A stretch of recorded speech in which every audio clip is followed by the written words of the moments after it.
नमस्कार, बहुत स्वागत है आपका। आप देख रहे हैं भाग्य चक्र और मैं हूं आपके साथ शैलेंद्र पांडे।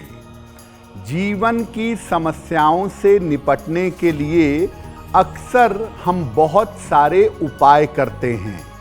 तो आज हम आपको ये बताएंगे कि क्या वास्तव में उपाय करने से समस्याएं समाप्त हो जाती हैं और ज्योतिष के उपाय कितने सही होते हैं, कितना उनको मानना चाहिए।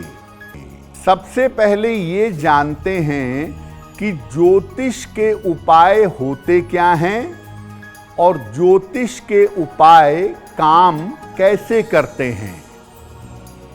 देखिए, जीवन में किसी भी समस्या के पीछे ग्रह होते हैं और जब ग्रह असंतुलित होते हैं तो जीवन में समस्या पैदा होती है। ये असंतुलन मानसिक और शारीरिक समस्या देता है। इसी असंतुलन को दूर करने के लिए ज्योतिष में तमाम उपाय किए जाते हैं और तमाम उपाय बताए जाते हैं। लेकिन कोई भी उपाय किसी भी समस्या को पूरी तरह समाप्त नहीं कर सकता। उपाय करने से कुछ समय के लिए समस्याओं से राहत जरूर मिल जाती है, थोड़ी जिंदगी में शांति आ जाती है, लेकिन जो आपका प्रारब्ध है, जो आपकी समस्या है, वो थोड़ी बहुत आपके जिंदगी में बनी रहती है। बहुत बार आपने सुना होगा कि एक अक्षर आप लगातार बोलो, उससे पैसे आने लगेंगे। रात में 1 रुपया नदी में गिरा दो, उससे पैसे आने लगेंगे। तो क्या धन संबंधी उपाय करने से बहुत सारे धन का लाभ हो सकता है या हो जाता है? देखिए, धन संबंधी कोई भी उपाय आपके भाग्य से ज्यादा धन आपको नहीं दे सकता।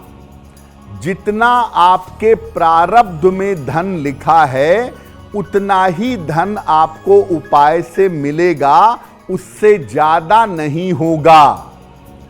धन संबंधी उपाय से आपके भाग्य का धन ही आपको मिल सकता है और आप कोई भी उपाय कर लें, अगर आपके प्रारब्ध में धन नहीं है तो धन की वर्षा नहीं हो सकती।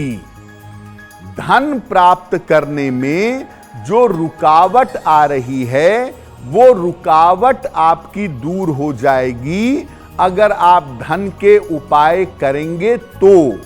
लेकिन अगर आपके प्रारब्ध में धन है ही नहीं तो उपाय करने से प्रारब्ध नहीं बदलेगा, आपको धन नहीं मिलेगा। तो आप ये कभी मत समझिए कि धन संबंधी उपाय करने से आप बहुत धनवान हो जाएंगे।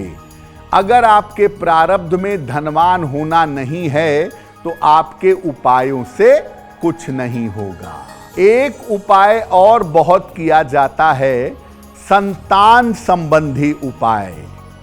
अगर संतान संबंधी उपाय आप करते हैं तो क्या आपको संतान हो जाएगी? अगर आपके भाग्य में संतान नहीं है तो किसी भी उपाय से संतान नहीं होगी। संतान आपका पूर्व पुण्य है। अगर पूर्व पुण्य नहीं है तो संतान नहीं होगी। हाँ, अगर संतान प्राप्ति में कोई बाधा है तो उपायों से आपकी रुकावट दूर हो जाएगी। संतान की प्राप्ति होना और संतान का सुख होना पूरी तरह से प्रारब्ध पर निर्भर करता है। बिना प्रारब्ध के आप लाख नाक रगड़ लीजिए, करोड़ उपाय कर लीजिए, संतान नहीं होगी। सिर्फ एक ही कंडीशन है कि कभी कभी किसी संत महात्मा के आशीर्वाद से, चूंकि वो प्रारब्ध बदल सकते हैं, इसलिए उनके आशीर्वाद से संतान हो जाती है। लेकिन अगर आपके प्रारब्ध में संतान नहीं है तो सामान्य उपायों से आपको संतान की प्राप्ति नहीं होगी। अब वक्त हो गया है आपके सवाल का। अगर आप ज्योतिष के माध्यम से अपनी समस्या का समाधान चाहते हैं तो आप हमें मेल कर सकते हैं bhagyachakra@aajtak.com पर।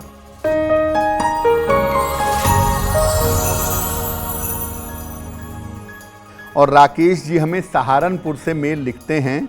इनकी जन्म की तारीख है 9 फरवरी 1985, दोपहर के 2 बजे। जन्म का स्थान है हरिद्वार। ये पूछ रहे हैं कि मैं हरिद्वार वापस जा करके वहाँ पर कोई व्यापार करना चाहता हूँ, क्या ऐसा करना मेरे लिए ठीक रहेगा? राकेश जी, अभी आप हरिद्वार से दूर रह करके नौकरी ही करिए, ऐसा करना आपके लिए बेहतर होगा। अभी आप 2027 तक व्यापार के चक्कर में मत पड़िए, अपने जन्म स्थान पर मत जाइए। करियर में सफलता के लिए रोज सुबह सूर्य भगवान को जल चढ़ाइए और सुबह शाम दोनों समय एक एक बार शनि चालीसा का पाठ करें तो आपको लाभ होगा। अब ये जानते हैं कि आयु की रक्षा के लिए और स्वास्थ्य को बेहतर करने के लिए जो उपाय किए जाते हैं, क्या उनसे वास्तव में आयु की रक्षा होती है? देखिए, आयु रक्षा और अच्छे स्वास्थ्य के उपाय सबसे ज्यादा किए जाते हैं, लेकिन आप ये जानिए कि हर कुंडली की आयु की एक सीमा होती है। आयु का प्रखंड होता है कि अल्प आयु होगी 32 साल तक, मध्य आयु होगी 64 साल तक, या दीर्घायु होगी 64 साल से ज्यादा। तो हर कुंडली की आयु का जो हिस्सा है, अगर आयु अभी बाकी है तो उपाय से लाभ जरूर होगा। आदमी की आयु की और जीवन की रक्षा होगी।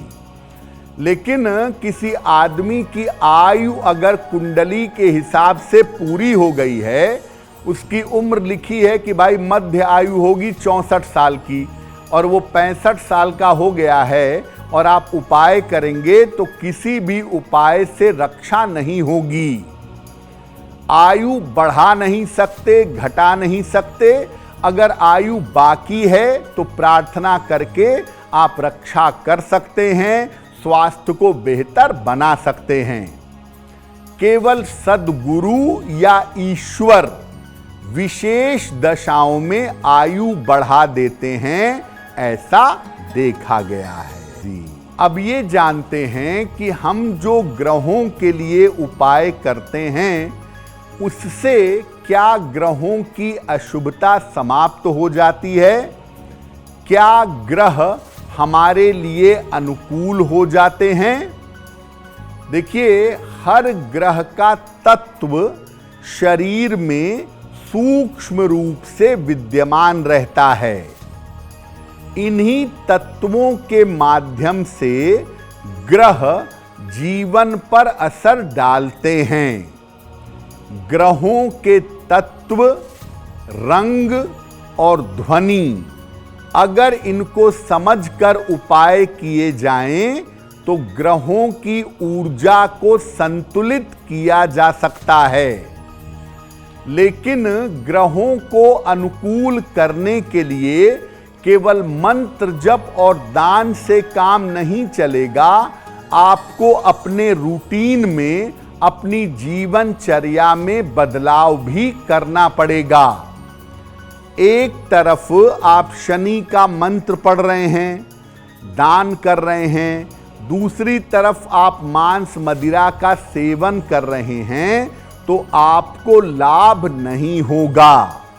यानी ग्रहों के लिए उपाय करने के साथ साथ आपको अपने अंदर भी बदलाव करना पड़ेगा। अब वक्त है ऐसा क्यों जानने का। ऐसा क्यों में हम आपके मन और जीवन से जुड़ी हुई तमाम समस्याओं का समाधान बताने का प्रयास करते हैं।